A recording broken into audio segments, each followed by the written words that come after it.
ಸಂಪುಟ ಪುನಾರಚನೆಗೆ ಶಾಸಕರು ಪತ್ರ ಬರೆದಿರ್ತಕ್ಕಂಥ ವಿಚಾರಕ್ಕೆ ಸಂಬಂಧಪಟ್ಟಂತೆ ಶಾಸಕರ ಬೆನ್ನಲ್ಲೇ ಆಯಿತು. ಈಗ ಯುವ ಶಾಸಕರು, ಮೊದಲ ಬಾರಿಯ ಶಾಸಕರು ಒಂದು ಕಡೆ ಪತ್ರವನ್ನು ಬರೆದುಬಿಟ್ರು. 30 ಜನ ನಾವು ಪತ್ರ ಬರಿತಾ ಇದ್ದೀವಿ, ನಮ್ಮಲ್ಲಿ ಯಾರನ್ನಾದರೂ ಸರಿ ಒಂದು 5 ಜನರನ್ನಾದರೂ ಕೂಡ ಕ್ಯಾಬಿನೆಟ್ಗೆ ಸೇರಿಸಿಕೊಳ್ಳಿ.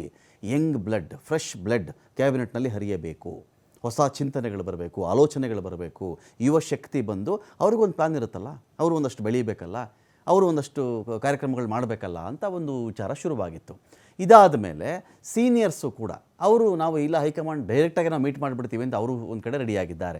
ಅವ್ರು ಹೇಗೆ ಅಂದರೆ 5 ಸಲ ಗೆದ್ದಿದ್ದೀನಿ, 6 ಸಲ ಗೆದ್ದಿದ್ದೀನಿ, ಹಾಗಾದ್ರೆ ನಾವು ಕಾದಿಲ್ವಾ, ನಾವು ವೆಯ್ಟ್ ಮಾಡಿಲ್ವಾ, ನಮ್ಮನ್ನು ಯಾರು ಮಿನಿಸ್ಟರ್ ಮಾಡಬಾರ್ದಾ, ಅವ್ರದ್ದು ಒಂದು ಕಡೆ, ಆ ತಂಡ ಒಂದು ಕಡೆ ರೆಡಿ ಆಗ್ತಾ ಇದೆ. ಇದು ಸಾಲದು ಅಂತ MLCಗಳು ನಾವೇನು ಮಾಡಿದ್ದೀವಿ, ಕ್ಯಾಬಿನೆಟ್ನಲ್ಲಿ MLCಗಳಿಗೂ ಕೂಡ ಆದ್ಯತೆಯನ್ನು ಕೊಡಿ, ಪರಿಷತ್ ಸದಸ್ಯರಿಗೂ ಕೂಡ ಸಚಿವ ಸ್ಥಾನ ನೀಡುವಂತೆ ಅವರು ಕೂಡ ಒತ್ತಾಯ ಮಾಡೋಕ್ಕೆ ಶುರು ಮಾಡಿದ್ದಾರೆ. AICC ಅಧ್ಯಕ್ಷ ಮಲ್ಲಿಕಾರ್ಜುನ ಖರ್ಗೆ ಅವರನ್ನು ಭೇಟಿ ಮಾಡಿ ಮನವಿಯನ್ನು ಸಲ್ಲಿಸ್ತಾ ಇದ್ದಾರೆ. MLCಗಳಿಗೆ ಸೂಕ್ತ ಪ್ರಾತಿನಿಧ್ಯ ಸಿಗಬೇಕು ಸಂಪುಟದಲ್ಲಿ ಅಂತೇಳಿ ಅವರ ಒತ್ತಾಯ.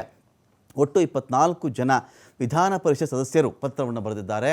ಕಳೆದ ಡಿಸೆಂಬರ್ನಲ್ಲಿಯೇ ದೆಹಲಿಗೆ ತೆರಳಿ MLCಗಳಿಂದ ಈ ಮನವಿ ಆಗಿದೆ.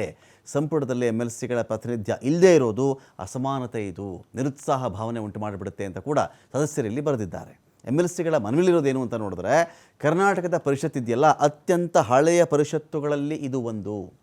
ಶಾಸಕರಿಗೆ ಹೋಲಿಸಿದರೆ MLCಗಳಿಂದ ಮತದಾರರ ಮೇಲೆ ವ್ಯಾಪಕ ಪ್ರಭಾವ ಇದೆ. ಪಕ್ಷದ ನೆಲವನ್ನು ಬಲಪಡಿಸುವಲ್ಲಿ ನಿರ್ಣಾಯಕ ಪಾತ್ರವನ್ನು ವಹಿಸ್ತಾರೆ MLCಗಳು. ಪದವೀಧರ ಆಗಲಿ, ಶಿಕ್ಷಕರ ಕ್ಷೇತ್ರ ಆಗಲಿ, ಇಲ್ಲಿಂದ ಆಯ್ಕೆಯಾಗಿರೋರು 15ರಿಂದ 20 ಜನ ಇದ್ದಾರೆ. 15ರಿಂದ 20 ಜನ ಈ ಥರದ ಕ್ಷೇತ್ರಗಳಿಂದ ರೆಪ್ರೆಸೆಂಟ್ ಮಾಡಿದ್ದಾರೆ. ಇಲ್ಲಿ MLCಗಳು ಪಕ್ಷದ ಸಂಘಟನೆ ಬಲಪಡಿಸುವಲ್ಲಿ ಆಳವಾಗಿ ತಮ್ಮನ್ನು ತಾವು ತೊಡಗಿಸಿಕೊಂಡಿದ್ದಾರೆ.